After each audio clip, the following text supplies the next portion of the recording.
And we are live. This is Dark Journalist. What a fantastic crowd we have out there tonight in the Ideas Room already. And this is a special report. I wanted to do something, and this is Thursday's not our usual slot, but I wanted to do something about this because it's just no time to waste on the emergency powers that are being invoked by a number of dictatorial governments very close to home now. Our neighbors up in Canada with the Trudeau government, of course, Jacinda down there in New Zealand, and just a host of others, and coming, of course, to a theater near you with Stepford Biden. So, this special report is all about the context of invoking these emergency powers. And this is so crucial because I feel like it's one thing, and we're going to get into the whole Canadian mess and how they're treating these lawful protesters in a very illegal fashion. But what's even more important, I think, is the context of this emergency powers. And this is how they ran the whole Corona op in the first place. Of course, it's how they ran 9/11 and a series of other emergency ops. It goes all the way back, of course, to the Enabling Act with Hitler's Germany in 1933. And we're going to see all the threads and the similarities here. We've got Carly from the Hawthorne Dimension out there. It's great to see you in the Ideas Room, running the show along with Kat Goida. And thanks, and on short notice, Groovy Bean also. It's great to have you out there. And just a terrific group with us tonight. What we're going to do basically is I'm going to give that context of the continuity of government program and how it's going global, and how the WEF now finds itself right in the middle of that, promoting this. And I know a lot of people like to say, well, the WEF, it's basically just a bunch of figureheads. But you're going to find some of the key people are centrally involved right there in the Davos crowd. It's just undeniable. And so the Klaus Schwab, Bill Gates groups, these are the gateways, the kind of tentacles to those larger figures. So yes, are there figures operating in the background behind them whose names we'll never know? Absolutely. But we might get a handle on getting their names. So we're going to go about an hour and a half on this tonight. And I know for those of you who've been waiting for Fitz Part 2, that's coming out actually tomorrow as well. So we have a whole bunch of great stuff coming up for you. But the emergency act that Trudeau enacted against his own people is just completely illegal and represents government occupation of civilian population, which is completely, you know, um, undemocratic and fascist, straight up. So now, interestingly enough, his comrades there in the media, they're a little nervous about this one too. And remember, this all came about when we had these truckers who objected to these vaccine mandates, and the mandates became very strenuous and really just completely unlawful and not backed by any, no force of law behind them. They're just edicts, being swung out by these kind of regional governors. And on the top level there in the Canadian government, it's a very strange situation because Trudeau's government actually is one of the least popular governments ever put in place there in Canada. And so we're looking at kind of an interesting situation where I think they got something like 31% of the vote, but they're still allowed to rule. And with the way that system works, it's very unusual because he only needed to get 25,000 votes to win. I don't understand that. So we're going to have to go a little deep. Around here, we need 75, 76 million to lose, right?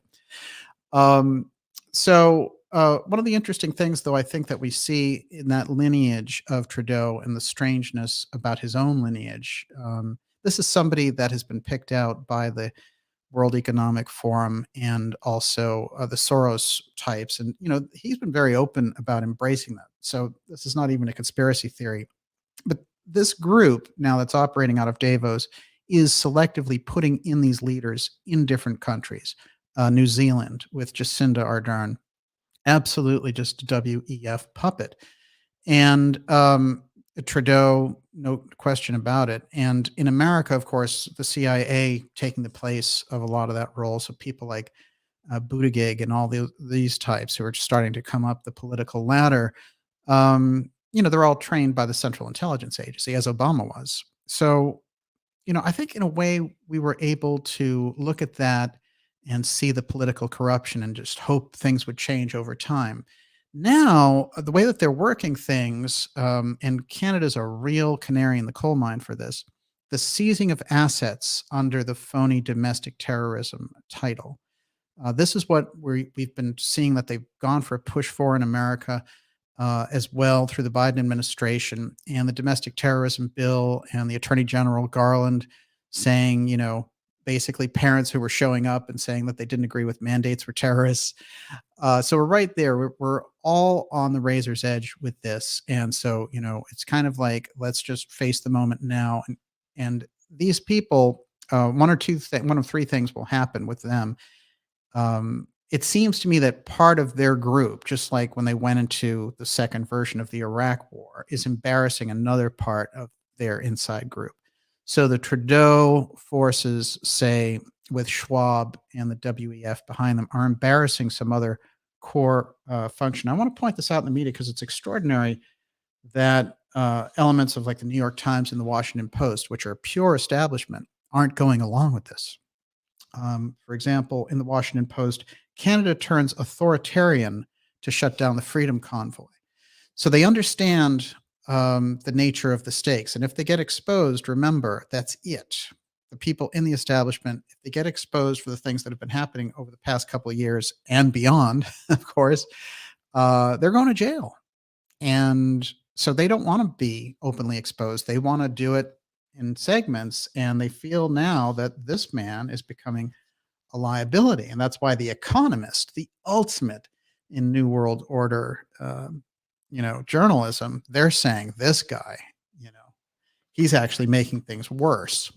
So they don't agree with it because fundamentally what it's exposing is that, you have these working class people who've been doing the job of delivering goods across the entire continent. And, so fundamentally what would happen when you have a big protest like that, it would be like a labor situation where you would negotiate with the people. But in this case, what they've been doing is they've been acting like they're, back there behind the walls of their castle. And this is quite extraordinary. What I actually feel their strategy is that if they can just keep this up and just have enough of that thin minority with them. Right now, Stepford Biden, for example, in America, 28% approval rating, right? I mean, you can't govern that way, but you can govern through emergency powers. That's the thing. Even if you have a 0% approval, because if you have the position and you call an emergency, you get all the power back. And this is the same thing with our friend Trudeau, who was losing drastically in the, uh, you know, public opinion war on this. And his only real hope is to go in there and pretend that these are Nazis that are there. They're all a bunch of white supremacists, and nobody's buying it because they've been there. It's been one of the most peaceful protests and successful protests. Now, I also want to mention that the protest and the convoy organization on one level was organic, but there's another level, of course, we have to consider, which crept in to promote it and get it to a point and maybe get those people in trouble. And also to test out this mechanism that we're going to talk about that the government is using to freeze all the finances for the people who are involved in these protests. This is very, very serious indeed. So I want to take this opportunity to tell you to go to the darkjournalist.com website and sign up for our free newsletter to keep us in touch, because we've been facing a lot of different types of censorship going on. And hopefully, we've been able to navigate it with your help. And, but I want to point it out as something where if you're a member of the free newsletter, it gives us that kind of ability to talk with each other with, not relying on the social media networks as much as I, love engaging on the network. But anyway, the newsletter is free. It comes out once a week, and just there's no marketing or anything in there. It just lets you know the incredible interviews and X series episodes that we have coming up for you, including the one that's coming up next week. Okay. And, oh, I also wanna mention that I'm not gonna be taking questions because we don't have Olivia tonight. I didn't make it into the studio, but um, I am going to, if you save those questions for a week, then we're gonna have a real, hoedown on the next time with the questions, and I'll grab some here at the end as well. And I've learned the magic technology of highlighting the questions now. It's the greatest thing in the world. Again, it's great to have so many of you out there. Let's go, to continuity of government. Okay, continuity of government was originally devised by the Truman administration, but really got picked up by the Eisenhower administration. The idea was if the Russians bombed us, with nuclear weapons, that we'd have an underground government that was capable of one, withstanding it, and two, had a totally separate leadership order, so they couldn't decapitate the top. We had a whole secondary government. What happened with this was it grew under secrecy and layers of secrecy. And a lot of the secrecy, of course, was justified because we had a bona fide Cold War enemy. And but of course the military industrial complex liked that enemy and promoted it. And at every turn really got us into deeper and deeper trouble instead of trying to negotiate. And ultimately, what happened was this body of continuity of government developed networks and financing and secret sources of financing. And so the COG group started to grow as its own unchecked base of power, and the Central Intelligence Agency and other covert action types were very much involved. And it got out of the oversight of the normal Senate intelligence committees because they said, hey, this is secret. It's too secret for you guys. If you knew it, you'd be a potential liability. What if you got kidnapped, et cetera? So they were able to build in these layers of secrecy, just like the original charter of the CIA is something that we've never seen. But I can guarantee you it does not give the Central Intelligence Agency the ability to have, for example, its own Air Force, which it does. Or to run, its own covert operations. It's just not in that charter at all. They're supposed to gather information to feed to the president, and he makes the decisions. So by the time you get to Kennedy's era, this has been so, the lines have been so blurred that the president, the outgoing president, Eisenhower, warns that there's this group that's just taking over. And he says, beware the military industrial complex. When Kennedy takes over, he's shocked. He can't believe that the Central Intelligence Agency is basically running the government and running all of our overseas operations, and that they're doing things like deposing presidents and throwing elections and everything else. So he gets determined to rein this whole function in. Well, in the meantime, the group that's grown up with the continuity of government over those 15 years or so have built massive underground bunkers. They have control centers, and they have this thing called the Doomsday Network. Now, the Doomsday Network is on record. It's not something that's just a conspiracy theory. It's just that network that operates when nothing else is operational. In fact, the internet comes out of the Doomsday Network. And the idea being, again, if we got hit by a nuke, these guys would be able to take care and compensate for the situation. Now, interestingly enough, during Kennedy's assassination, one of his Secret Service agents, named Winston Lawson, who laid out the course of the Dallas trip, he uses this emergency communications network. Now, this had not been done during presidential trips before, and it's never well explained what he was doing. He also lied in his testimony in relation to the trip generally. So, now this gets into Professor Scott's work, of course, and he's someone who coined the term the deep state, and the deep events that he references from the JFK assassination all the way up to 9/11, and the financial coup d'état of 2008 certainly falls in that category, along with all the nonsense that we've been seeing since 2020. But you can roll back through all those various incidents, and you're going to find people in Watergate, people in Iran Contra are all operatives of this secret COG structure. So, in Professor Scott's work, he really tries to point this out. Hey, all the people who built this thing, they're building it for some political reason, and they get sort of unlimited, secret, unchecked power. This is the thing that needs to be brought out. So, the only time that COG was openly used was during the 9/11 attacks. But the architects of continuity of government were Dick Cheney and Donald Rumsfeld. What they did during the 1980s was they rebuilt a version of COG, and instead of compensating for the idea um, and making it implicit that in order to organize COG and to activate it, you needed a nuclear attack, they changed that to any emergency. So all emergencies were, you know, anything that they considered an emergency suddenly. If El Salvador invades the United States, then we can call it. Of course, El Salvador is in the news with all the Bitcoin stuff going on. But this is very interesting to me because that change allowed them to get this version of continuity of government. And this is what I think is so crucial because we're now in the era of this continuity of government. What Trudeau did is the first. It is the first. I know they mentioned that his dad invoked this other Emergencies Act. That one had nothing to do with the level and the scale of this one. And that was in relation to a hostage situation or something. This is completely new, has never been invoked, and it gives them the ability this wasn't even invoked during 9/11. I mean, come on. And he's taking the trucker controversy and using it as an excuse to exercise this thing. And what he wants to do, he was losing in this whole battle. He was going down hard and the truckers had embarrassed him and he was going to have to be forced to rescind the mandates and he could not do that and then go back triumphantly to his masters at Davos. So the idea is he's organizing the emergency powers and he thinks he can go back to the Davos crowd and say, look, this is how emergency powers worked out. We were able to block these funds. We were able to freeze these funds. We were able to call this group terrorists. We were able to implement more of these mandates. He wants to go back and have that story instead of I lost to the trucker convoy. They beat us back. And now what are you going to do with me? Are you going to depose me?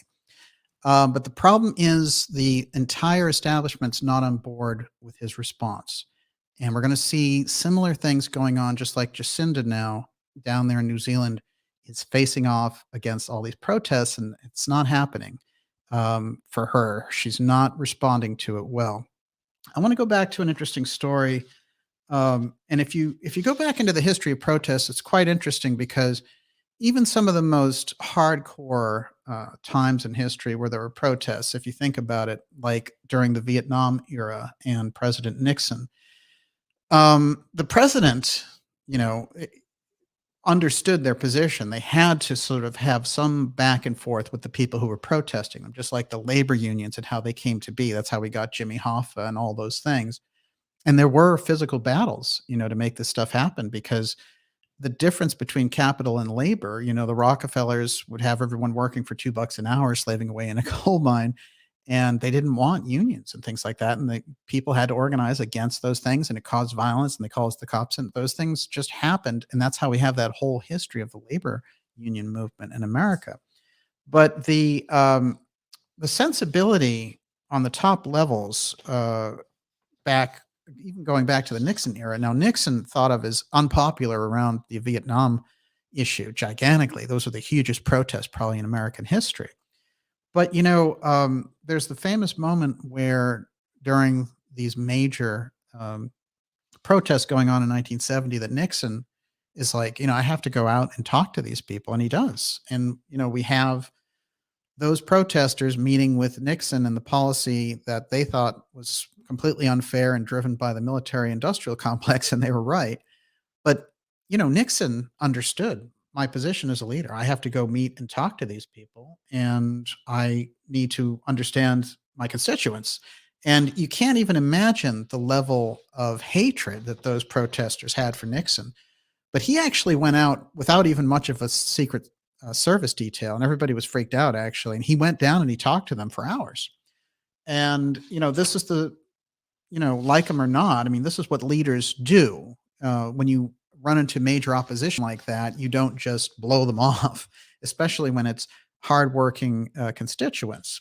So this idea that they can just call the shots from their little castle and nobody is going to bother them, and if you do, I'm going to send in, my contingents to clean up the streets. Those are thug tactics that go back to Hitler and the Enabling Act. And so invoking the Emergencies Act against the so-called freedom convoy. I think the trucker convoy is looking for freedom, in fact, so it's an apt name. Um, but I don't even think of the convoy as particularly political. Isn't that interesting? I think that they're just looking to live their life and to do the things that they want to do without, it's enough to block people from restaurants and theaters and all this other stuff because they don't agree with you and your medical tactics. But to actually take their livelihoods away and say you can't enjoy a livelihood, that's basically an act of war.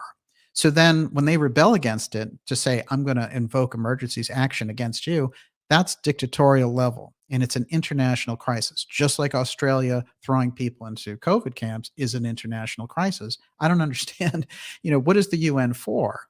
Where's the UN on this? Not that I trust the UN, but just as the body itself, the idea would be, well, this would be the body, the international body to go in and handle this problem where the government is suppressing the civilian population. If it happened in a country that we didn't like, if it was Russia and this was going on, we take it to the UN and the UN would give them a million sanctions.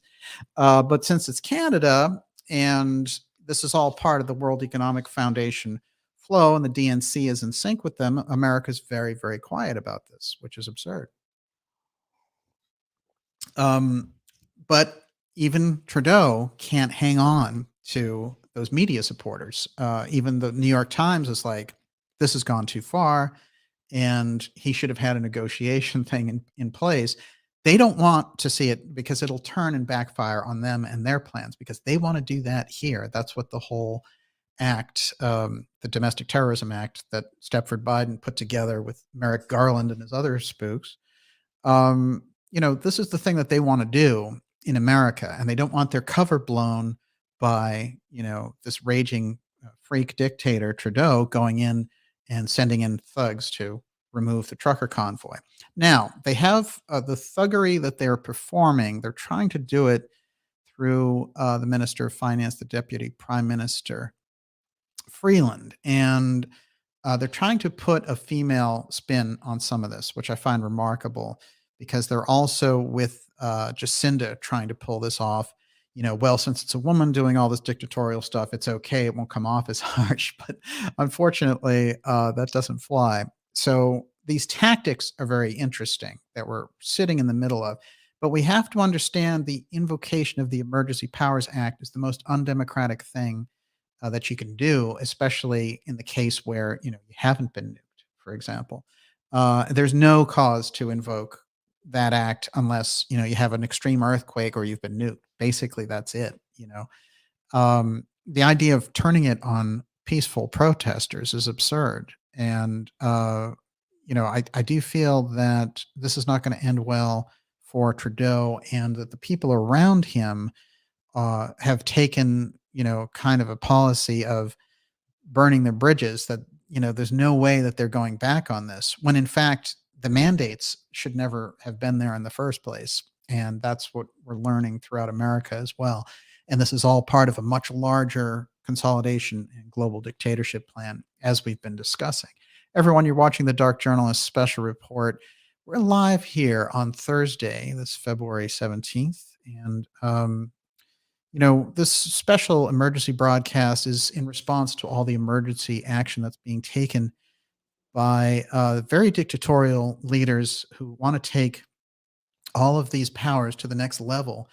And, when they were doing it in America last year, we had the Gavin Newsom types and Gretchen Whitmer, and they were saying, I can call martial law if I want to. No, Governor, you can't. You don't have the ability to do that. And also, your edicts have no force of law behind them because in America, the government, it's the legislature that makes the laws. And the governor signs off on them, but the governor can't say, "Here's the law," and I don't need the legislature. It doesn't work that way. But these guys tried that out, and a lot of them got into trouble doing it. Whitmer completely went off the radar. Of course, Newsom had a recall action, which he squeaked by with the help of the California Pelosi mafia.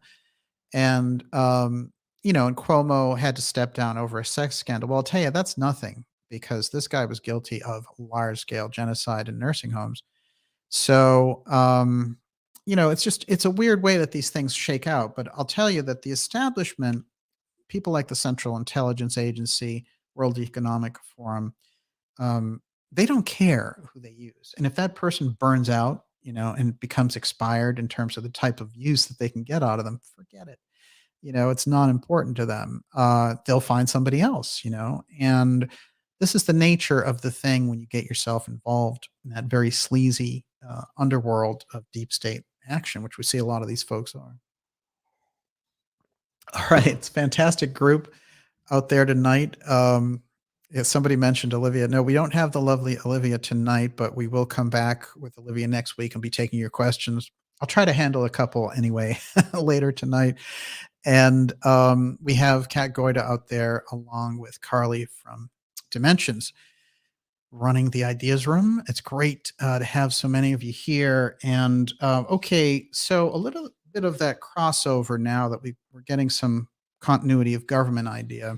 And I'm going to come back with the leader of Northcom, who's the combatant commander of America, Van Herk, and his relation to all this, because he's going to be a very central figure. But before I go there, um, I want to get into some of these meltdowns that are going on as Ardern and Trudeau are realizing, oh my God, we're kind of the glorified anointed ones from the World Economic Forum, and we're in trouble. And we've reached too far, and our populations have turned against us. How'd you like to have those Maori doing their dance against you? I mean, that's pretty heavy duty, energetically. Like that action just spins off. But this is some of the latest. Jacinda Ardern loses it at unacceptable anti-vaxxers stopping kids getting to school. So anti-vaxxer was the term that they chose for anybody who disagreed with them, even people who believed in some vaccines and not others. They just wanted something to, grind people into the ground with. In fact, these people were just, a better title for these people would be like well-informed or, dissidents, which is what they've turned them into because they disagree with the policy of the government. If a government doesn't make room for dissidents and people who don't agree with its policies, it's a dictatorship. Very simple. Very, very simple.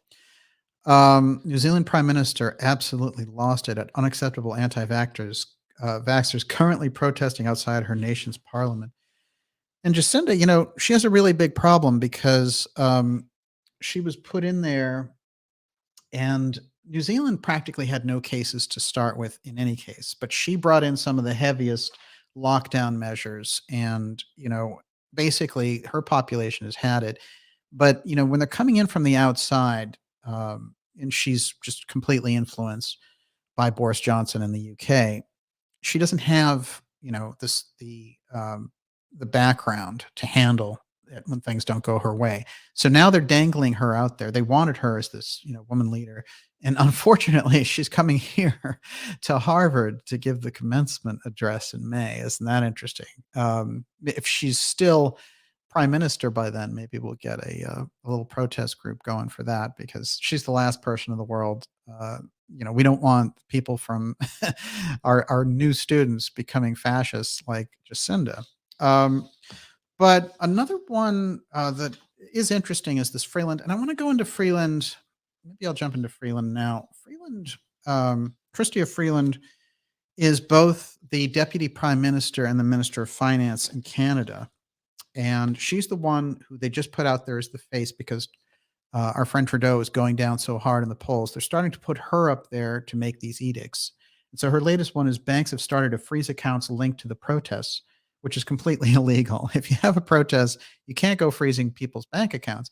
And what they're using to do that is this Emergencies Act, because the Emergencies Act says, if there's a terrorist network out there, that you can freeze their bank account because, they might do some harm. And, it's targeted at kind of like Al-Qaeda terrorists. Well, guess what, Canadians? Now you're the Al-Qaeda terrorists. Guess what, Americans? Under Stepford Biden, you are Al-Qaeda. And so they're turning those very tools that they were, developed during 9/11 into the same tools to turn against the domestic population. Well, these are the same ones that they used against Muslims in 2001.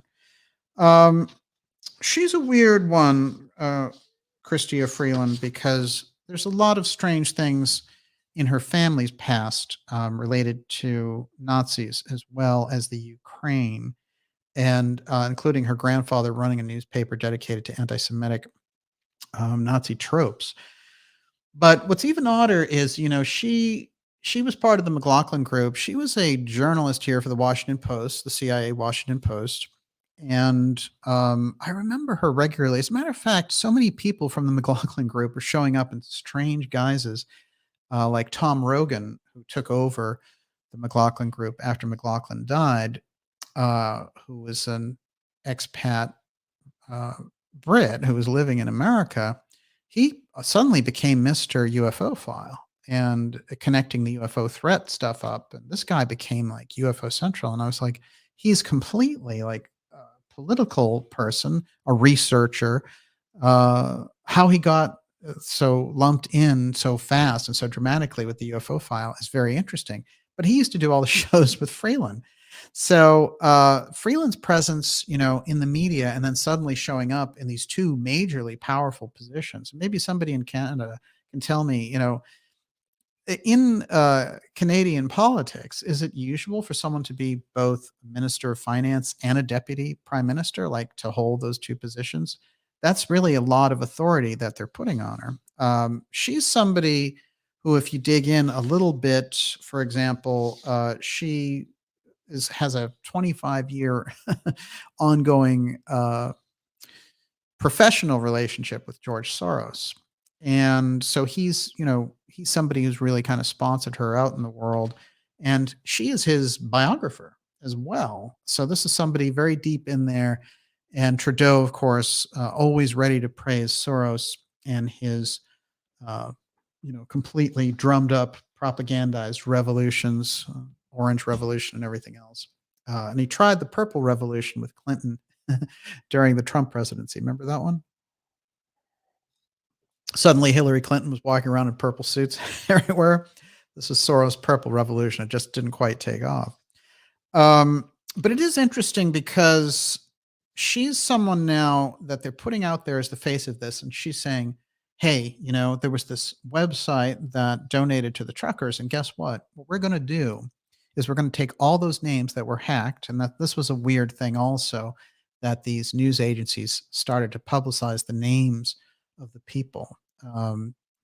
Give Send from Give Send Go, which was kind of a Christian version of GoFundMe. Because originally, remember, the truckers had raised $10 million through GoFundMe, which is pretty incredible. And all that money was frozen, which is also illegal. And, the GoFundMe people just were like, hey, we don't agree with the politics. We're going to freeze it. I mean, that tells you where they're coming from. Why bother using a service like that? I know I never will. So there was another version of it, and they didn't have the infrastructure really to handle those kind of incoming attacks. And so they got all those major hacking attacks, and somebody got that list of the donators and put it right out.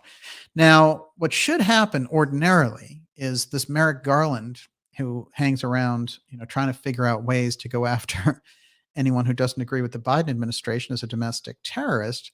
This guy doesn't do anything when this hacker comes out and says, "Hey, I hacked all this stuff," um, and instead, news outlets like Vice have been sharing those names, which is incredibly disgraceful for a news organization to do.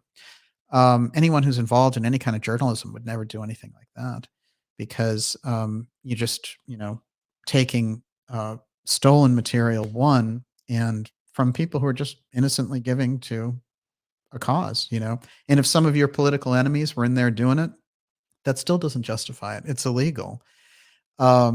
So, we have incredible double standards going on to such a point. What I want to point out, like the whole crux of this episode for me is I've been watching emergency powers be the rule of the day, but I'd studied emergency powers for years because Professor Peter Dale Scott's work is fundamentally about the capability of the continuity of government emergency network and how it's been involved in all these deep events throughout our history.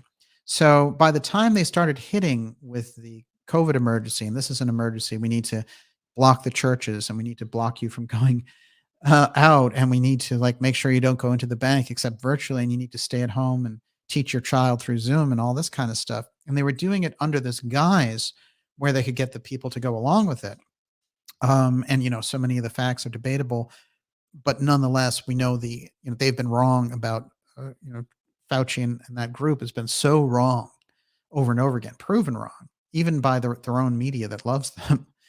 um, that we know that we're at a kind of a juxtaposition here between what is genuinely going on in relation to any kind of medical emergency and the types of things that they've done to enrich the pharmaceutical companies. Two totally different types of things. I love it sometimes when people say, well, the science, you have to follow the science. Well, they only follow the science to a point, where it serves them. And then they depart and make up their own rules, as we've seen them contradict themselves. It reminds me very much of a story I remember when there was a company that was trying to prove that the Corexit, that the Roundup that Monsanto made was actually killing these bee colonies. And they made an incredible study, scientific study, and it said, look, this product Roundup destroys the bee colonies because the bees get it, they transmit it to each other, and they die. So Monsanto, that's one kind of science, right? They do a real report and it gets out there. So the press was really unhappy about this because at the time Monsanto was the major, they were greasing everybody's palm. And what happened was Monsanto didn't like it so much that they bought the company that made the research against them. And then they produced a new report that said, you know what? Roundup does not do this, in fact, it actually promotes the health of bees. So there's two different types of science there. There's paid for science, which is the latter example, and then there's the former example where they did the real research and it turned out, guess what? Roundup was killing the bees. So when we say science, we have to qualify it. What exactly are you talking about? There's lots of ways to perceive this. So we need to get into real discussions about this. The other thing that they've done is they've laid on such a heavy, and I can speak from personal experience on this, heavy, heavy censorship on any real conversation uh, around this. But now, as we know, all the things that were being talked about last year on the independent side, the alternative media side, these are the things that turn out to be true now, and that they admit themselves without, kind of castigating themselves and saying like, "Oh, we were wrong." They just say, "Oh, there's an update. Guess what? Such and such doesn't actually work. Thanks. See ya." So this is the weird kind of reality that way we find ourselves in currently. Everyone, you're watching the Dark Journalist special report. We're here on continuity of government, an emergency powers act coming to you, to your state, to your country, to your world, the entire world going global with the global continuity of government program. Continuity of government originally dreamed up to create a massive underground government in America to survive a nuclear attack. That was the covert government. Well, somewhere along the line, that covert government usurped the overt public government, and that's why we're in this strange situation where what they want to do is have everything run by emergency edict. That's where they're heading because they don't have the popularity to manage these situations otherwise. And that's a crucial piece for us to get into. COG, continuity of government, got an incredible leap in the 80s, as we pointed out through the work of Donald Rumsfeld, originally the youngest defense secretary and then one of the second oldest. Um, it's kind of interesting his career there because under Ford, defense secretary, 76, right? Bush, 2001. And in the 80s, he's the CEO of what? A pharmaceutical company. Um, and they call him in, even though he's a private citizen. And they say, we want you to set up the COG stuff. And he does. And so he had a role in it. That shows you those deep state tentacles. And the more that we can get into those, we track back heavily on this program for all the deep events that have changed the course of history, from 9/11 to the JFK assassination and the misunderstanding around these things, which I think is crucial. And so here's our opportunity to kind of set the record straight and see what this was all set up for. And as we can see, the emergency edicts giving somebody with only a 31% plurality to run his country there in Canada, really, that's not the kind of popular support you need for these programs. And so you're seeing a mass revolt against him. And in this case, it was the trucker convoy that was doing it. And I do think there was some hijinks around the promotion of this thing. I think there was a group in the background there looking for more of a showdown than they got. But nonetheless, so many of the people involved in those convoys, I think, bringing forward an honest grievance, which is we don't want to put up with your mandates, and that's a totally legitimate position. The position of the government, as stated by Trudeau, was these people hold unacceptable views. I mean, that's basically like Hitler. How can you have an unacceptable view? You can think anything you want in a free country. I don't know what country he wants it to be, but it's not China yet. It's certainly, it could fall if he gets his way and is able to consolidate that Ottawa situation. But we'll see how this is all going to turn out. I want to remind you, with all the censorship, as I mentioned, to go to darkjournalist.com and sign up for our newsletter, which is a free newsletter. It keeps us in touch through these crucial periods of time. We have some very exciting announcements coming up for you this spring, including interviews, documentaries, and events. So make sure you're on that list. And a lot of people telling me that you're not getting notifications through YouTube and stuff. All I can say is if they unsubscribe, you resubscribe, hit the bell, do all those wonderful things. And, it seems to me that the newsletter is the safer, sounder way. And it's free, so you have nothing to lose. Okay. Let's go back over some of the histories of this, and then we'll dive into Van Herk.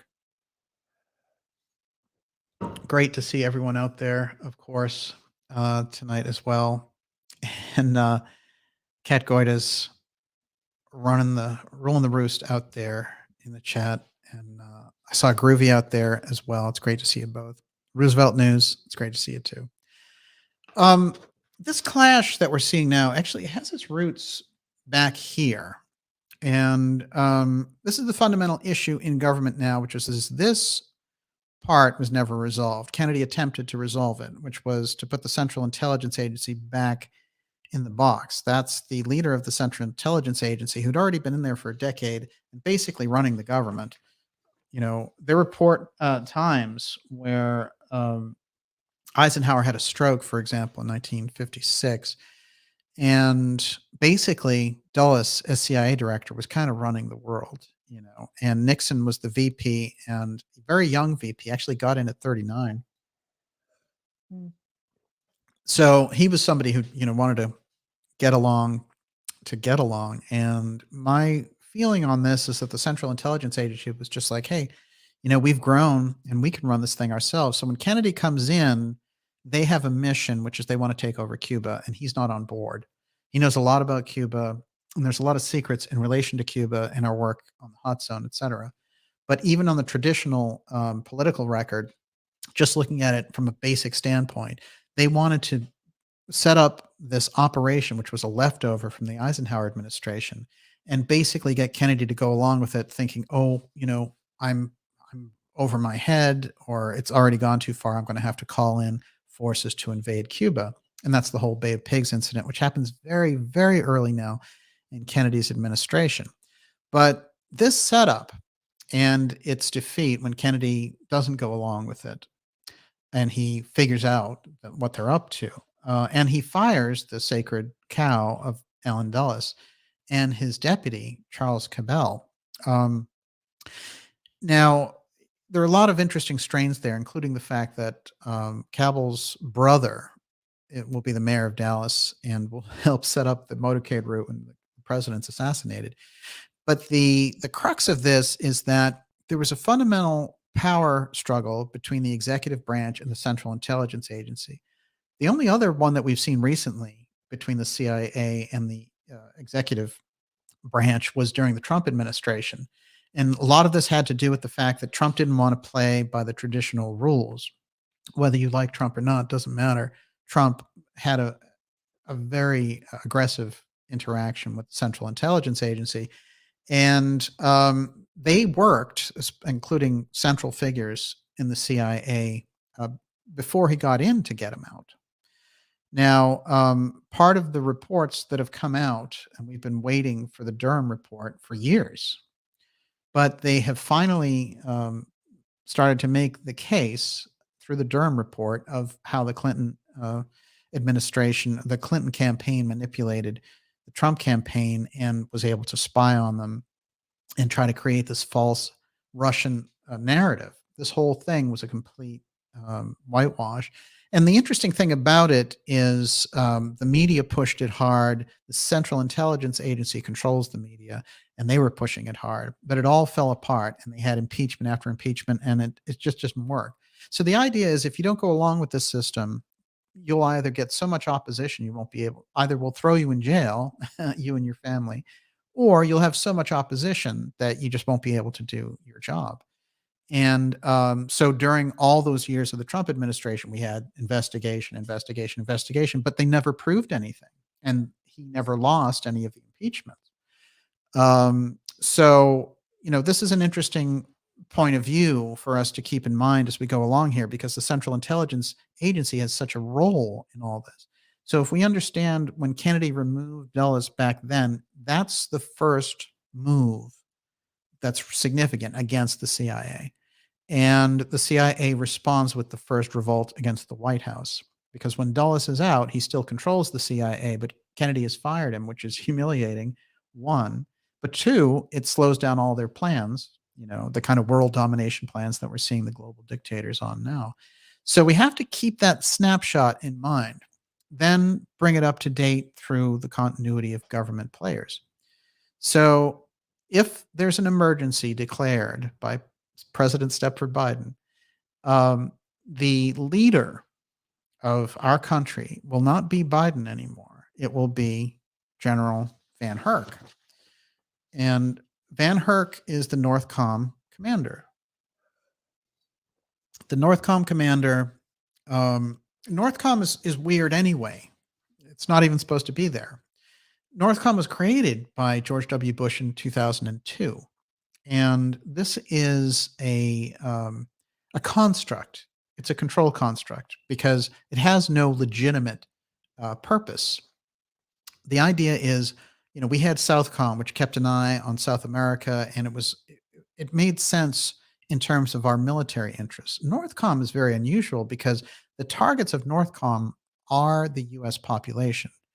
And so whenever we have people rise to the top of Northcom, they automatically become the combatant commander, which means when COG gets called, they rule everything.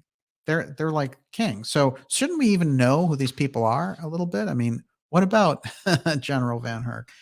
Well, I've put some things out there in relation to his predecessor, of course, and it was very interesting. There was a big dust up with Newsweek about it because I knew they were using him as a source for their stories.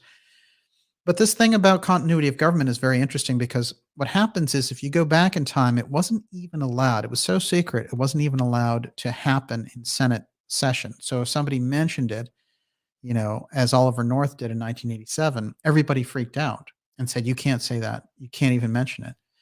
But the reason that he mentioned it was because they were using the Doomsday network during the sales of missiles to Iran, which they diverted the funds to the Contras so they could take over Central America and Nicaragua. But they were using that same network that would be used in the case of a nuclear attack. And so he was trying to kind of defend his position and be like, well, this is just something that is set up and lawful. But everyone in that house freaked out and just said, you can't say anything else. And in fact, his lawyer, who was a civilian, stood up and invoked the Secrecy Act and said, my client can't speak anymore about continuity of government.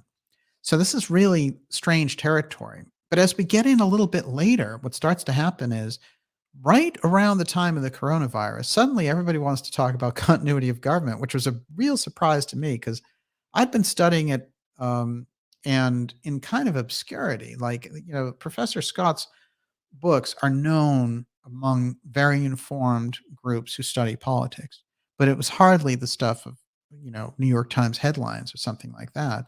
And so he had taken this whole body of work to figure out what COG was all about. And suddenly they were just talking about it left and right. They're like, oh, yeah, JSOC, they're the ones who would take over DC. And they were very enthusiastic about it when Trump was in there, and they didn't know how they were going to get him out. So, we have to kind of keep this in mind when we're looking at these people and the situation that we're in, because what they want to do, just like they're taking the mask off and saying, this is who we are. We're fascists. We want to control this country. We have 31%. That's all we need to call an emergency. That gives us all the power. Now, in fact, the conservative group and the leader of the conservative group in Canada, Candice Bergen, there's a name for you, right? It's very well known. But Candace will not go along with it. And she has real, she's taking a very dignified stance against this, which is remarkable. And I think that they're all freaking out over there as a result of this. A little more. Let's see. Oh, yes. This one.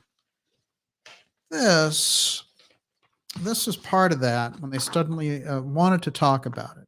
Exclusive inside the military's top secret plans if coronavirus cripples the government. So they were hoping, hey, you know what? Trump will get COVID. We'll call continuity of government. And then we can have this Van Herk take over. And that way, we can have time to rig this election, which they thought they were going to lose initially.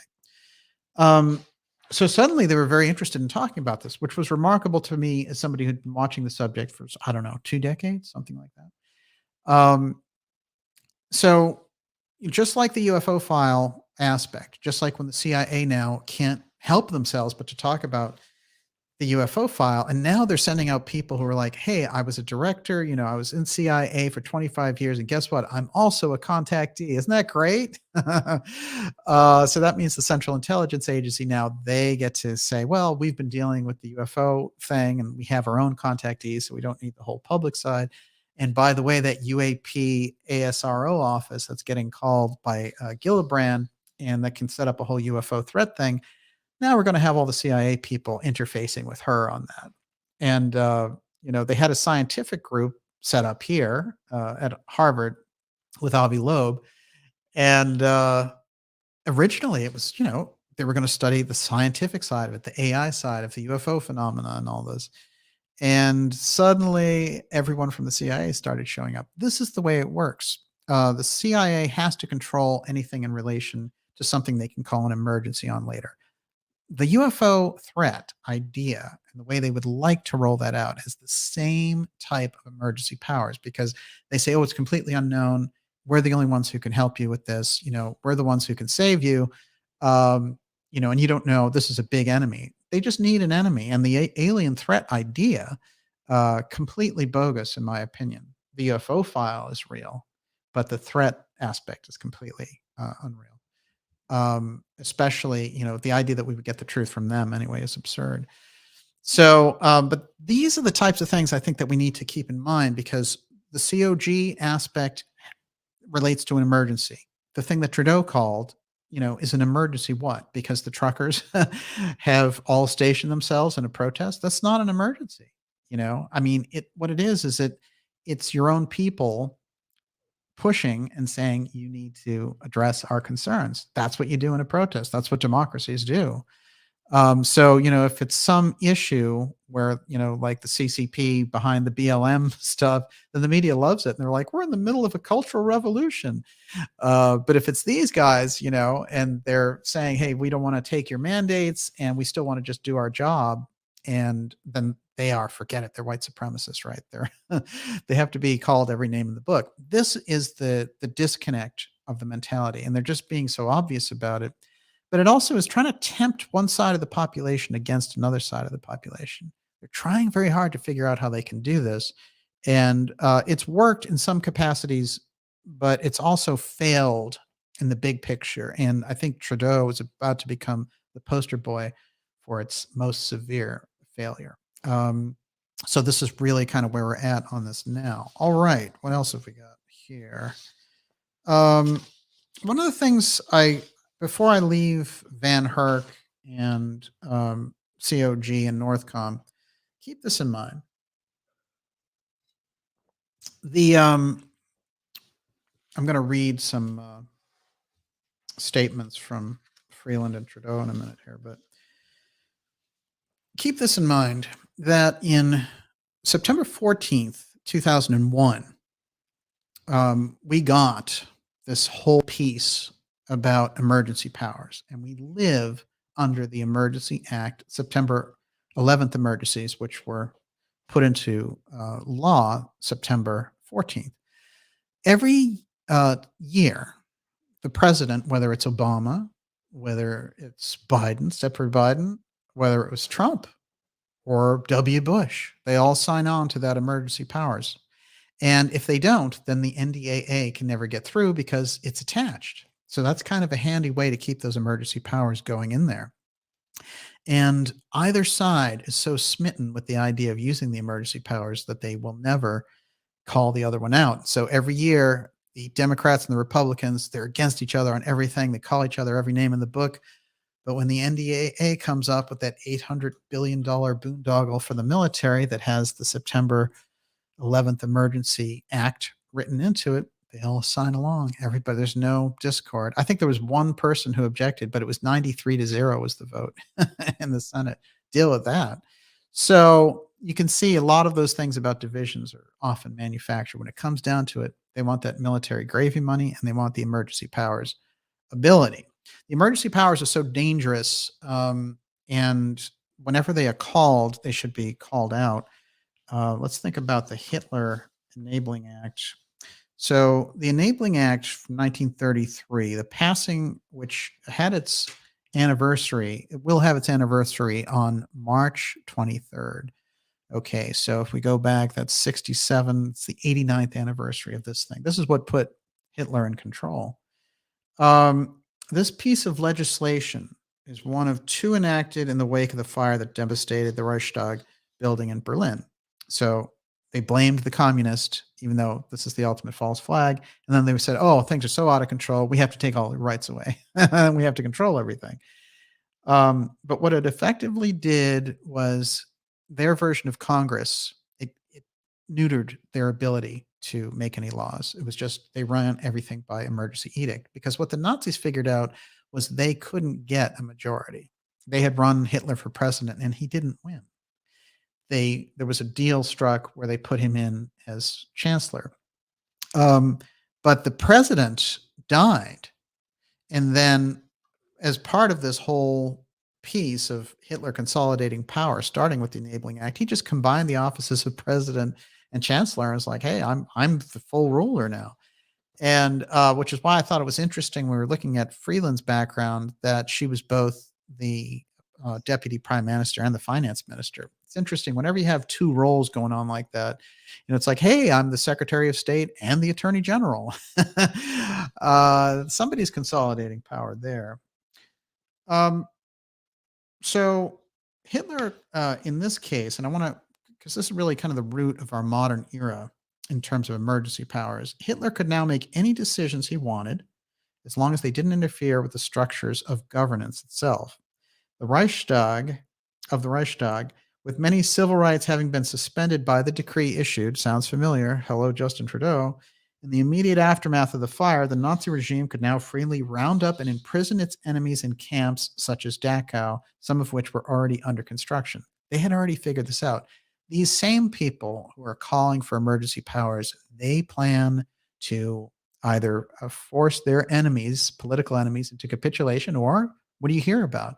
They are talking about, oh, we have to put people who don't agree with us in these camps, and they have some kind of medical justification, right? Specifically in these places that are an international crisis point, like Australia, they're doing it. There was a bill for one in Tennessee in the United States of America, believe it or not.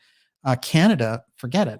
They have them replete. They're hoping to have a huge construction boondoggle as a result of this. Now, as a result of this, laws restricting the employment of Jews and other groups could quickly be enacted, taking whole sectors by surprise, such as those concerning educational facilities and newspapers. Well, when you say here's a mandate and you can't work, you're doing the same thing. So really, who's behind this? Who's behind these various coups? I mean, they are very fascist in nature. I know people have said the CCP is involved, and I don't doubt it. But the nature of the consolidation of power is very Nazi, and it likes to call out people as Nazis, which I find interesting because you doth protest too much, Christia Freeland. This was interesting. Trudeau warns of severe consequences for anti-vaccine mandate protesters who don't stand down. Notice the language, standing down. In other words, not who, you can peacefully protest, but don't disrupt, business life in Ottawa. No, it's if you don't stand down. That is, if you don't stop opposing me, you're in for it. The next piece is here's the quote from Trudeau: "Everything is on the table because this unlawful activity has to end." Everything is on the table. So, are you going to nuke them? I mean, what do you mean? How exactly is everything on the table? Since when you get a protest, is everything on the table? So the language here is very unusual. This guy is worried that the whole thing is going to unravel and everything that he was supposed to be set up for. So now he's embarrassing his leaders because he didn't have the skills to try to negotiate this thing down. And so we're looking at somebody who's at the end of a very thin rope, and they're trying to send Christia out to kind of soften his image. But unfortunately, she's using Nazi language, and her grandfather was a Nazi. So it doesn't really work too well. Candice Bergen: "Conservatives will not be supporting Emergencies Act." Now, the other Canada opposition leader from the NDP, this Jagmeet Singh, says they will be reluctantly supporting the Emergency Act, but warned against overreach. So that guy gets no credit at all. But Bergen stood up, and I think that this is crucial.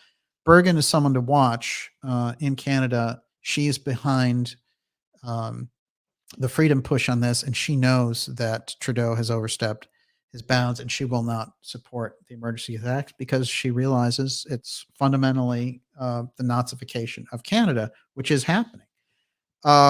So let's flash back again. How the Enabling Act paved the way for Nazi dictatorship. It's always what? It's not by winning the natural democratically elected vote. It is the emergency powers.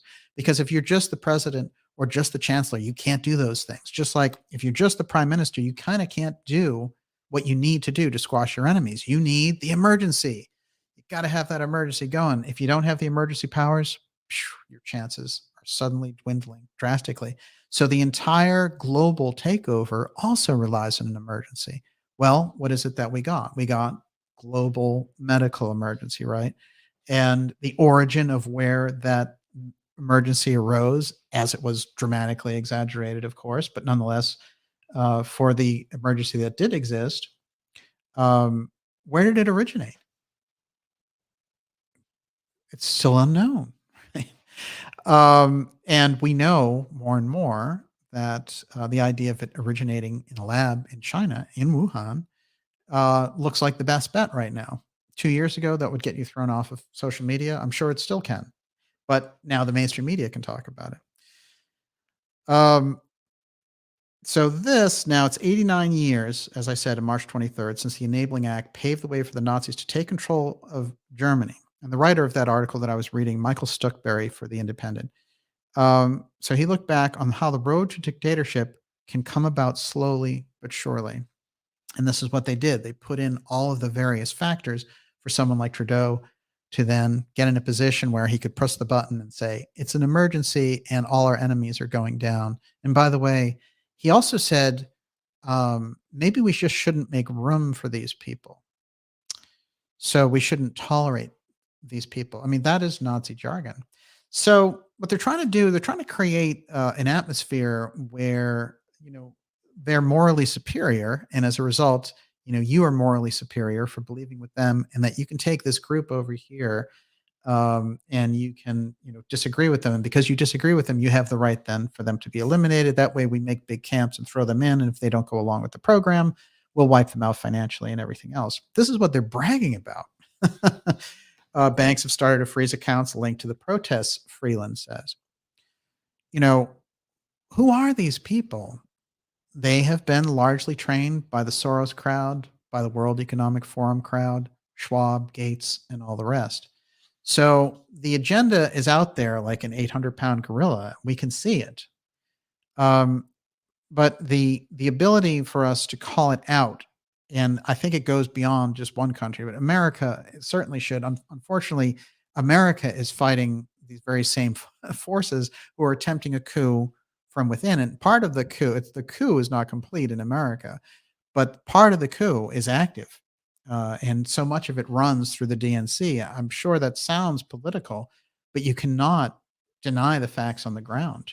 I don't think this is a Republican or Democrat issue, but you're seeing over and over again the Republicans remember we live under the Constitution, and you can't do that.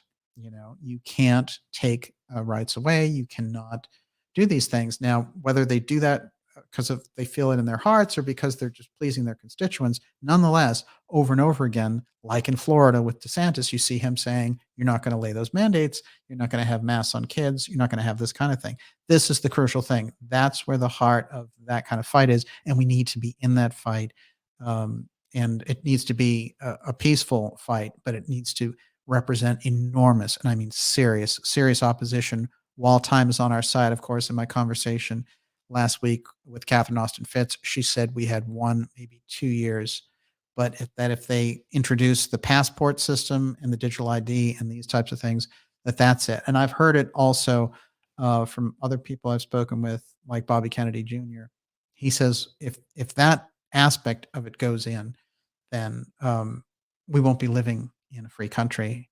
And already we know that we're not, but it will be really a tremendous step into the abyss. So these are the types of things where we have the time and the pushback on this is on. We have to make sure the pushback does not get manipulated so that they're able to call it a domestic terrorist type incident. And for us to keep in mind that it's the emergencies act. It is the emergency powers. It's the continuity of government powers. This gives you the consolidation you need when you can't get it politically. And that's being left out a lot when people are criticizing Trudeau. They need to bring that around when we're talking about America, that we're looking at global continuity of government, that all of these places have very small support, in fact, for their leaders, like Jacinda, like Trudeau, like Biden, who we know got in very, very, very under very, very shady circumstances. So, what we're looking at fundamentally here is they don't have it. They do not have the popular support to do this. They need the emergency support. And if they don't have the emergency support, they can't pull it off. So, therefore, the temptation to do the emergency. But if you do the emergency in a clumsy fashion, as Trudeau is doing, you freeze all these bank accounts and you punish the truckers and then you send the police in, then you run the risk of exposing the global version of this, and they're not going to be happy with that. So that's why you're seeing some of these articles in some of these establishment newspapers against him. Everyone, you're watching the Dark Journalist Show. Whew, this is really, we're deep into it now. We have leaders from the World Economic Forum and puppets of Soros and Schwab and Gates out there consolidating power and being celebrated and being like, isn't it great that she's a woman and she did this? Look, there need to be more women in politics. There need to be more women in journalism. There need to be more women in alternative journalism. It's absolutely true. But look at Hillary Clinton. Being a woman isn't the actual qualification. It is being a woman who has good sense and ethics and a lot of heart. And it's very interesting because, of course, what we have going on with the Durham report right now is showing the extent to which Hillary Clinton's campaign tried with the CIA to set up a private citizen at the time, Donald Trump, because he looked like a formidable competitor. And they tried and they didn't get away with it. But those things are coming back. And so today, Hillary Clinton, who they're trying to do, believe it or not, like a comeback tour on, which is kind of amazing because she's the poster child for political criminal. She's out there and she's freaking out, making speeches saying, "I'm getting framed by right wing media" and all the rest. because I think this is already messing up her weird plans to come in and, roll over Stepford Biden and freaky Kamala Harris come 2024. And I mean, that's a long way from now. So even speculating is pushing it. But we know Stepford Biden is probably not even going to make it through this term. I mean, his faculties are clearly impaired. You know, I mean, how can you get anywhere as a country without acknowledging that? And that's why we're under all these weird systems. And I know that they're trying to throw off for the public because their numbers have sunk so low. They're trying to throw off all the mandates and things as quick as they can. But, after living through 2 years of it, we know that they embrace these things, and they have Fauci out there still pushing the old line like, "Hey, booster number 19." I mean, it's, the level of criminality. Some of the people are going to jail. I mean, I think it's really obvious that they are, but we're in a very tenuous situation because as that starts to develop, then we're looking at the emergency, situation on their side. They're thinking, aha, it's the emergency COG powers that'll get me back in power.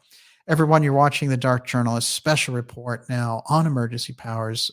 We've stressed the emergency powers, and I started the year off with an episode called Welcome to the Blackout, which is something I think we need to watch. One of the things they may try to pull in all of the hanky panky with Russia and Ukraine is they may try to pull, and I've heard, you know, people like Marco Rubio talking about this, saying, "Oh, we're under cyber war, we're under cyber attack, and that means the grid goes down. It means your computer won't work, and that means there's an emergency, and it's all Russia's fault." So they could cut off communications in that way. They could also try to mess up the grid in that way, which would put us all in a situation of living again, under emergency circumstances. And we've seen hints of this, just like they've said, "Oh, the climate thing is a crisis. We need lockdowns for climate change." If someone tries to put you in your house again for anything, you know where to tell them where to go. But I think that this is crucial, and we need to really link the emergency actions being taken by governments like Trudeau's government, and I'm sure Ardern is going to follow up.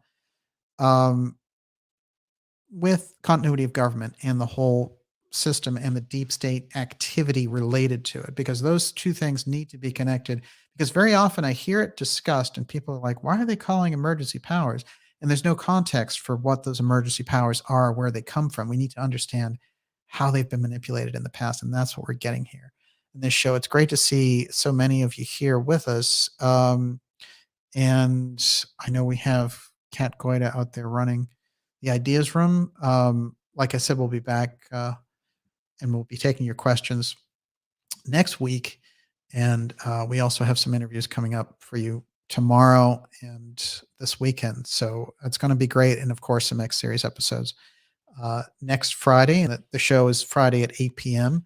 I want to remind you to go to darkjournalist.com, sign up for our free newsletter, keep us in touch through the really remarkable shadow banning and censorship that we've seen going on. So I have so many good examples of this. It's almost funny the way that they do things, but it's also sad because, it shows the level and what they will do to control the conversation is even surprising to me. And I know a lot about how these things operate. And I worked with a tech magazine for over a decade, and that larger picture of how they manipulate the situations is always interesting to me, how they use technology to get there. But we've done the counterattack, and by just putting the information out there and not having a knee-jerk response. A lot of people actually said to me, well, you should get off YouTube because they've done so much censorship. It's not the way it works, because the work that I've put out there, I've always done consistent work because I left the mainstream media because I wanted to do dark journalism, and I did it and was able to do it through YouTube and other platforms too, but really principally YouTube. And so until a company like that makes a move to remove my content, they've removed shows, but my feeling is very, very straight on this, which is that's their move. It's not mine. And I'm going to continue to do what I do. And like I said, if the stuff ever gets banned on that level, look, If I had to, I'd broadcast off my iPhone. That's just the way I do it. So no hangups there. All right, so we'll do about 20 more minutes on this, and it's great to have so many of you here. Okay, let's get some other um, things here on the historical record. President Kennedy, he saw it coming. He saw it coming in 1961, in April of 1961, after the Bay of Pigs incident, and he went and addressed the American Newspapers Association, basically the media of the time. And it's quite interesting. Some of you are familiar with this speech, but I'm going to read some key aspects. The very word secrecy is repugnant in a free and open society, Kennedy said. And we are, as a people, inherently and historically opposed to secret societies, to secret oaths, to secret proceedings. We decided long ago that the dangers of excessive and unwarranted concealment of pertinent facts far outweigh the dangers that are cited to justify it. And so he understood that they were going to use some security emergency to use the COG powers. Even today, back to the Kennedy speech, even today, there's little value in opposing the threat of a closed society by imitating its arbitrary restrictions. Even today, there's little value in ensuring the survival of our nation if our traditions do not survive with it. Right? What's the point? Why keep America if it's not free? There's no point. So the whole idea is freedom and inspiration and independence. Then Kennedy goes a step further and predicts the situation we're in today and the Trudeaus of the world. And he says, and there is a very grave danger that an announced need for increased security will be seized upon by those anxious to expand its meaning to the very limits of official censorship and concealment. That's exactly what we're living through with the COVID bubble. That I do not intend to permit to the extent that it is in my control. And I think that's what every one of us needs to say. To the extent that it's within our own control, we're not going to allow it. And if that means, it's amazing, right? Because most of the victories on the lockdown side and on the mandate side have come from concerned parents and mothers attending school meetings and saying, I don't want my kid, rounded up. So it's interesting where the victories come from and the strength and the power of that. And I see that echo in the Kennedy speech to the very same things that we're looking at today. And so finally on that, he says, today, no war has been declared, and however fierce the struggle may be, it may never be declared in the traditional fashion. Our enemies are advancing around the globe. The survival of our friends is in danger, and yet no war has been declared. No borders have been crossed. No marching troops. No missiles have been fired. This is an interesting thing because, again, we're looking at a very similar situation where traditionally in war, you understand who the enemy is. It's who's coming over and taking over your lands and everything else. But the war that we're in is a very insidious war that's run on the establishment side. And it is working through our traditional institutions and the pharma takeover aspect and the financial takeover aspect. And if you challenge the government, your assets get frozen. By the way, all the people who love crypto so much, and I wish, I also am very interested in it, but I wish it were as safe as some of them had hoped it would be. It's pretty interesting because one of the main things that Freeland came forward and said is that they're freezing those COVID, those wallets, the crypto wallets. And also Biden said we're going to start to regulate Bitcoin. I mean, how's that going to turn out? So they're on top of it. And if they can freeze what you have, I always say, I go back to Catherine Albrecht, who's a remarkable woman researcher. And I know she had some health issues and she hasn't been very active lately, but she wrote a remarkable book called Spy Chips, and it goes all the way back to 2008. And she had this down in terms of what they were doing. But one of the key things that she said was, I'll tell you what, I lay my $100 down and you lay your $100 down, and they are equal in this system. Now, of course, Fed money is debased and all this kind of stuff. I understand that aspect of it. But the actual freedom of spending your money, can you imagine going for your wallet, crypto wallet, and finding out that Christie of Freeland has frozen it because you sent money to a freedom trucker convoy who were, basically working class people that you should be supporting and helping against a tyrannical government. What's wrong with that? And they're saying now that they're going to pinpoint you and make things difficult for you. Um, it was funny because they have more Canadian officials coming out and saying stupid stuff right now. I mean, that whole government, it should be just be cleaned out top to bottom. But they had another minister come out and say, if you've given money to this convoy, watch out, like you're in my sights. So, they're kind of going into this Nero phase where they're losing the ability to even see how crazy they look. And that's a very dangerous bubble to be in. But when you walk around with a lot of these billionaires and stuff like Gates, everybody's just saying, hey, you're great. Don't worry about it. Everything you say is great. The problem is, what I heard is that when he got under fire so much during the whole COVID thing, and he thought he was going to come out and be a hero and like revered as a doctor and all that stuff, even though he's a college dropout. And instead, he was very frustrated by this, and you can even hear it in those interviews where he's like, "I don't know why there's so many conspiracies about me." Well, it's because you've been up to some shady stuff on a global level, and you've been living in that world, that bubble, where all those yes men and yes women are there. And when those groups get together, and Bono is high fiving President Clinton, how much real conversation, how much connection with reality are you in there? I don't know. I think that bubble serves to make these people crazy, and I think that's what we're seeing play out on the Canadian stage. And I think it is the truckers who have forced that situation, and is the insane mandates that they were responding to.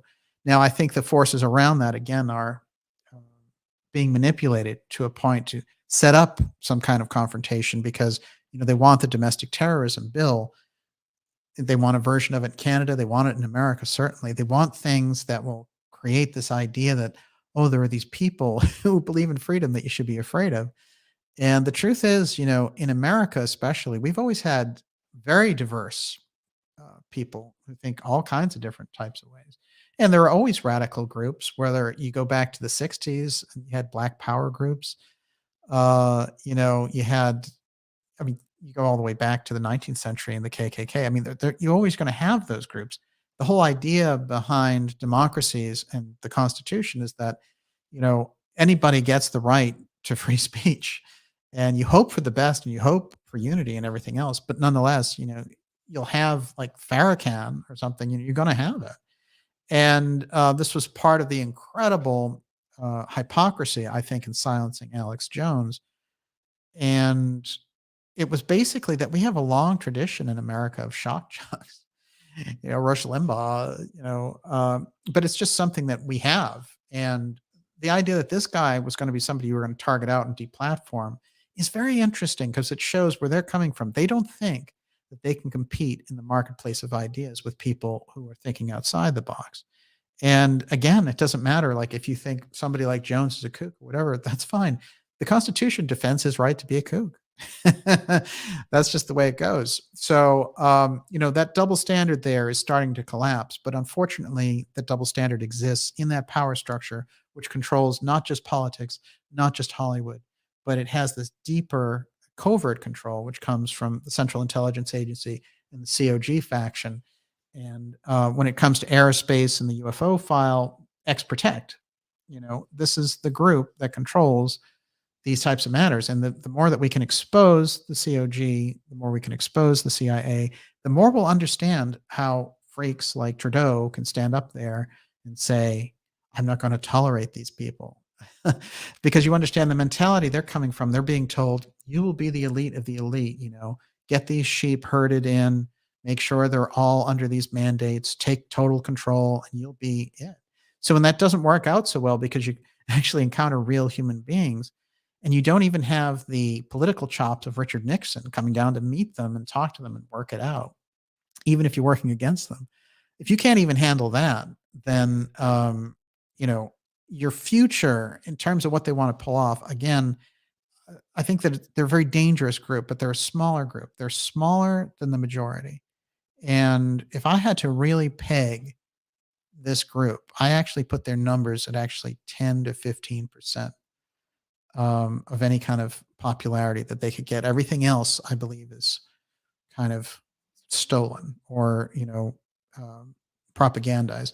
So this is the nature of the thing that we're looking at. Everyone, we've been doing this emergency broadcast. Fantastic to have you all with us here tonight on an off night, a Thursday night, but here we are because the emergency report just could not wait. I could not wait another moment to deal with some of these issues. I wanted to read Professor Scott's piece in here also to give us that real fundamental understanding of what's going on with COG, because Professor Scott, in my opinion, is the gold standard.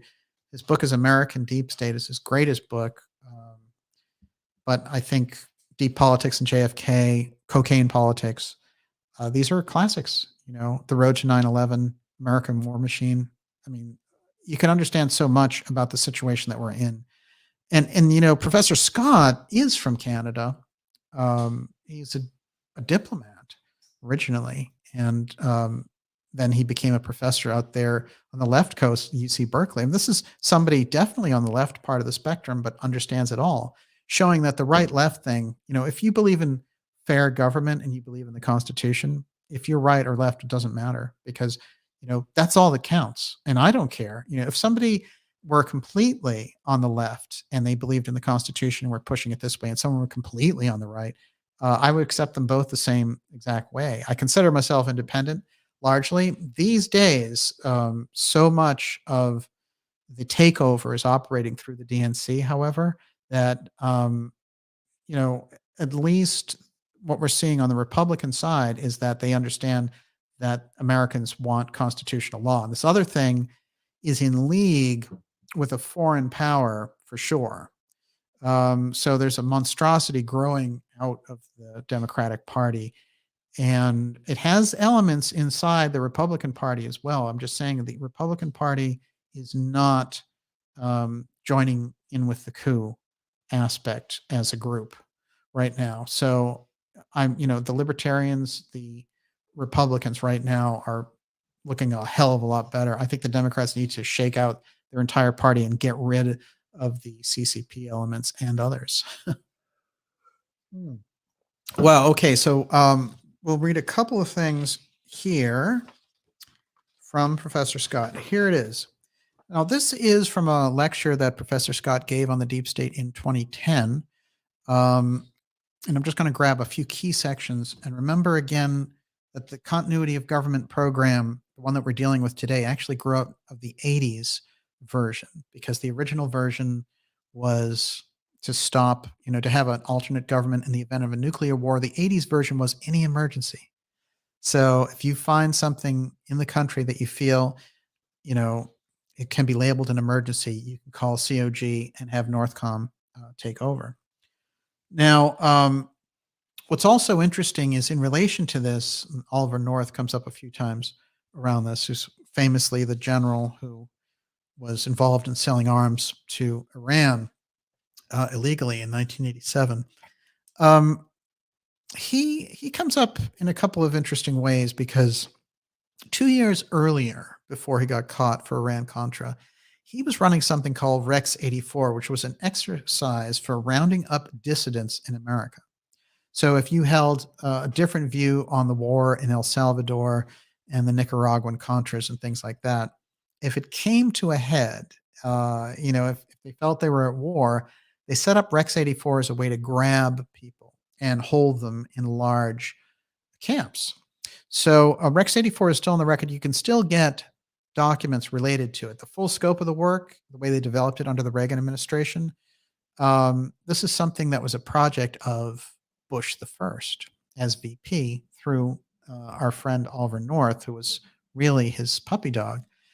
And one of the interesting things that North, I think, brought forward was in creating Rex 84, it showed that the government in the 1980s, as they were developing this version of continuity of government, were in kind of exploring the idea of what would we do if we were going to kind of confine large-scale enemies. And the idea was that the anti-war protests of the 70s and 60s had so diminished the ability for the military to get away with things the way that they were under the Johnson administration, that they needed to do something to neuter and eliminate the potential for a large-scale protest movement.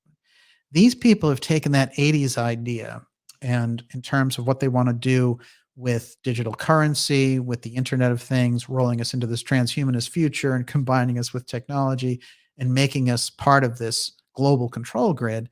They want to take those very same rules that they were thinking of in the 80s. If we have a movement that's against us, how do we round them all up? What do? We need a name for them. And in this case, they've chosen these names. But they also need the ability, they need a plan to do this. Those plans always fall, just like Rex 84, which was the exercise in the year 84, they fall under emergency planning. It is all in emergency planning. That is the undemocratic sweep that is living there inside the government. So when Trudeau pressed the button and said, I'm calling the Emergencies Act, he did two things. He tried to save himself, and we'll see how it turns out here. But he also exposed the plan, the emergency plan, and they've been getting away with it because they've had the ability to say, oh, it's a medical emergency. That's why we're taking all your freedoms away. But if you just take it away over protests, then you're really showing your cards. That's what they don't like. And that's why you see the press trying to backpedal in the Trudeau thing, saying, hey, this guy, he's really going too far. Even the New York Times, that made me laugh out loud. Okay, Professor Scott, 2010. Are you ready? Here we go. From its beginning in 1982, two of the key planners of the secret COG planning committee were Dick Cheney and Donald Rumsfeld, the same two men who implemented COG on 9/11. The committee has been established by Reagan under a secret executive order, NSDD 55. This is important. September 14th, 1982. Here's what's interesting. September 14th, 2001 is when we got the September 11th Emergency Act, which every president signs on to now. Despite what Weiner implied, the committee continued to meet without interruption until the George Bush presidency in 2001. There were articles and there were think tank pieces and all this stuff about how COG wasn't necessary anymore. So guess what? It's been dissolved. In the 90s, they try to get rid of the memory of the COG program, when in fact it continued all the way through.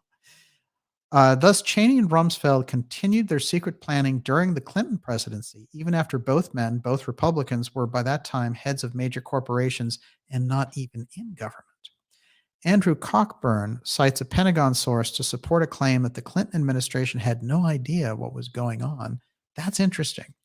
Although the exercises continue, still budgeted by over $200 million in the Clinton era, the vanished Soviets were now replaced by terrorists. There were other changes too. In earlier times, the specialists selected to run the shadow government had been drawn from across the political spectrum. This is interesting. Democrats and Republicans alike. But now, down in the bunker, Rumsfeld found himself in politically congenial company, the players' roster being filled with almost exclusively Republican hawks. Do you see how this works? So anyone can take up the apparatus because right now we have the DNC running the same exact thing. However, the apparatus was used by Bush, Cheney, and Rumsfeld, who are all Republicans. So that central force that's operating the whole thing can use either side. COG planning involved different teams of different purposes. It's quite possible the Pentagon official was describing the Department of Defense team dealing with retaliation. It's important to understand that the COG Doomsday Project in the 80s involved more than planning and exercises. It also oversaw Project 908, the construction of a multi-billion-dollar infrastructure for an alternative government. This is crucial. This is what we're living under, this alternative government. Project 908. The key element was an $8 billion communications and logistics program headquartered at Fort Huachuca in Arizona, the headquarters for Army intelligence. So this is a secret network that can't be traced and can't be called in, for court proceedings. There's no way to get these communications. So therefore, they can negotiate anything, like the takeover and the emergency planning aspect, without any oversight from Congress, for example. This is a crucial factor. One more crucial piece on this, and then we'll move on. There's no way to determine how many constitutional changes since 9/11 can be traced to COG planning. However, we do know that the new COG planning measures were still being introduced in 2007 when President Bush issued National Security Presidential Directive 51. This directive set out what FEMA later called a new vision to ensure the continuity of government. FEMA is a very interesting, shady aspect of this because it has a central function. If you have a flood, you want to send FEMA in and all the rest. But the idea and the popularity of this idea inside government about FEMA camps and how you would set up a Walgreens to, hold people who were dissidents, that all comes out of the FEMA aspect. Okay, all previous annual renewals had enumerated the emergency measures that were being renewed. For example, the measures taken September 14th, 2001, November 16th, 2001, January 16th, 2002. After Bush issued NSPD 51, which is the National Emergency Proclamation, and its new vision and its classified COG annexes, the next renewal of the Emergency Proclamation replaced the previous specific enumerations with more sweeping general sentences. They stopped talking about what it was. Because the terrorist threat continues, the national emergency declared on September 14th, 2001, last extended when he wrote this, September 5th, 2006, and the powers and authorities adopted to deal with that emergency must continue in effect beyond September 14th. It's been renewed every year, and we're still under it. So we're under a Constitution suspending emergency edict from September 11th, and there isn't a peep in Congress or the Senate about it. Each side signs on unanimously every year for the NDAA. And I think that gives us some idea of what we're dealing with. Remember, Obama gleefully signed it while he was bombing the heck out of Yemen, and Hillary Clinton was bombing Libya and all the rest of it. It doesn't matter your Republican or Democratic preferences when you get to that level. One congressman explained, this is the final point, one congressman explained to a constituent that the provisions of the National Emergencies Act have now been rendered inoperative by COG. If true, this would indicate that the constitutional system of checks and balances no longer applies, and also that the secret decrees now override public legislation as the law of the land. Think about it. Secret decrees override public legislation as the law of the land. This was all well predicted by Professor Scott a decade ago, and here we are in the middle of it. And now we have just a window into it opening up with Trudeau pressing the button because he's afraid and saying, I'm going to use national powers, emergency powers to do this because he doesn't have the support to do it otherwise. And I mean, his own political system is in revolt against him anyway. But those emergency powers, they wanted to use them here, and I'm sure that they will try. I think that we need to look at the infrastructure side for where they'll do it. Blackouts, cyber attacks, cyber terrorism, and then they'll be able to grab anybody and say, oh, we're under attack. You're a dissident. Hey, dark journalist, you've been talking against the government. Guess what? You you have an appointment in Washington, D.C. I mean, this is the way that they want to control the narrative because they've tried through the media, they've tried to build the popularity. They have not been able to do it. Like I said, step for Biden, 28%. Trudeau, supposedly 30%, probably less than that. Think about it. They don't have the support to do it. They need the emergency powers. Jacinda, you don't have the personality and the ethics to do it. You don't have the popularity. It's not happening. You're going to need emergency powers. That's the thing that they plan to roll out. This is what we're in the middle of. So when we attach the COG understanding involved in it, then we're getting to a much better place, I think, in relation to it. And we must every day, we have to win this one. And I think every day making that effort, communicating with each other. And these are exactly the kind of conversations that we're having here in the Ideas Room and on this show that they do not want people having. I can guarantee you from studying all the things that they've been doing to eliminate those conversations. And I think the lockdowns were really indicative of that fact. And with that, I'm going to wrap up the show here tonight. It's been fantastic having you with us. I am going to do some shout outs here. and use the magic button to highlight some comments. And we got Kat Goiter running the ideas room out there, doing a great job. I salute you, Kat. Uh, Joseph said, Putin is a good man. I can feel it when I watch. Isn't that interesting?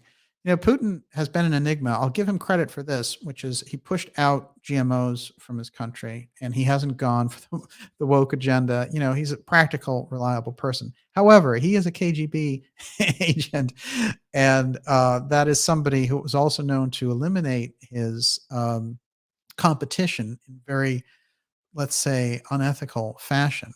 Um, I think that Putin's a real mystery, but I don't think that we should have any war with him. And I suggest we have really good relations with the Russians. It seems like that's what they've been trying to have, and we've been messing it up. Unfortunately, particularly the Obama administration. And remember, this goes back. They like the deep state likes the tension with Russia. They want to crush Russia. There's no question about it.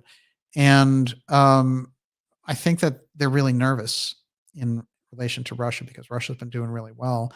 So I think that a lot of this was drummed up, and they want to sort of create a gigantic reason to consolidate power and to distract from their incredible failures at home. Speaking of the Stepford Biden administration and terrible officials like Secretary of State Blinken, one of the worst Secretary of States I've ever seen on a national stage everywhere. And the defense secretary, no prize, Lloyd Austin, trying to enforce mandates on soldiers. I mean, you're already asking them enough to go into dangerous situations. So really just unbelievable. One of the worst, Burns, the CIA director. This is a really, like, it's a Frankenstein administration. And the sooner we're rid of it, the better. But unfortunately, we got 3 long years with it. And that's the way wars go. Let's see. Terry Doherty, Terry B, Doyle Wayne. It's great to see you, sir. Thank you very much. I appreciate it. Catherine Harris. Something about nuclear waste there. I'll have to. Brandy Rents. I'm grateful for DJ's commitment to integrity. Thank you. I appreciate it. Roosevelt, please smash that like before you go. Thank you. That's backbenching for us. I really appreciate it. Najat, it's great to see you. A cult fan. Wow. Great crew out there tonight. A lot of familiar faces. And the emergency thing, let's get on it. Let's stay on top of the COG understanding. Let's promote Professor Scott's work on this because he's got it. And I think he does it really in the academic research fashion, and he doesn't attach a lot of hype to it. And I think this is one of the interesting things about his work. Wally Tango Foxtrot. It's great to see you. Thank you. You are the best. I appreciate that. Thank you. It's great to have you out there. For those of you who gave us super chats tonight, thank you. We appreciate your support as well. Just fantastic. Catherine Harris. Oh, Canada, we stand on guard for you. Absolutely. Absolutely. The whole world is watching. And if they pull the global COG, they're going to get more pushback than they know what to do with. And so I highly recommend that they don't.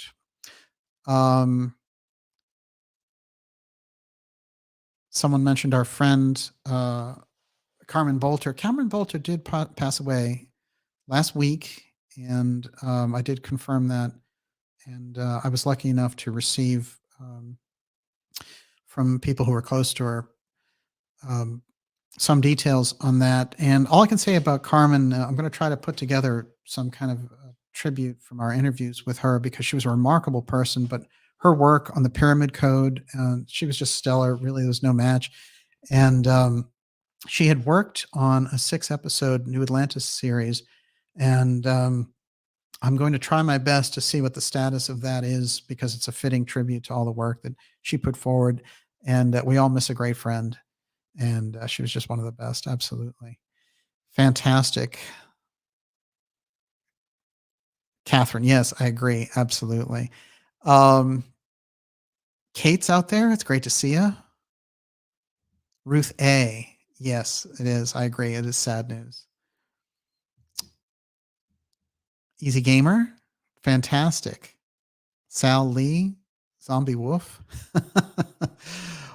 Oh, it's a great crew. Great. There's a lot of great conversation I see going on there tonight. Next week, we're going to take your questions and we're going to have a great time with that. I think that, going into COG on the level we did tonight, I wanted to kind of explain what was going on with the emergency aspects. And unless we understand the work around COG and the powers that they can get from the emergency rule, going all the way back, as I said, to the Enabling Act with Hitler, we don't get a real snapshot of what's happening there.